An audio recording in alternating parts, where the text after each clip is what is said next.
Jesus, salamat. Salamat. Oh Diyos, salamat. Manatili kang tapat, ibinigay mo ang lahat, kulang ang buhay ko.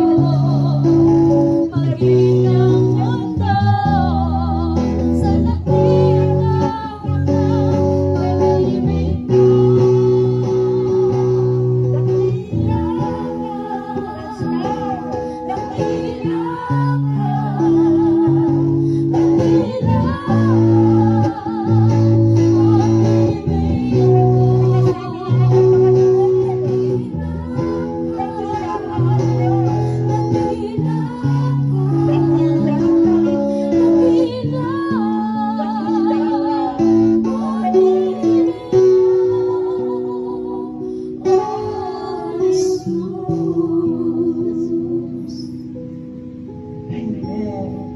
Tunay nga mga kapatid, sa mga oras natin ito'y daman-daman natin na ang Panginoon ay narito sa ating harapan.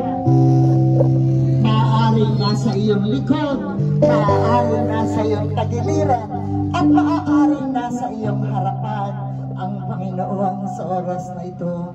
At habang aawitin natin ang pag-anyaya sa banal na Espiritu, tayo'y manampalataya, manalig at magtiwala sa kapangyarihan ng Panginoon, na habang aawitin natin ito'y kapiling at kasama natin ang Diyos.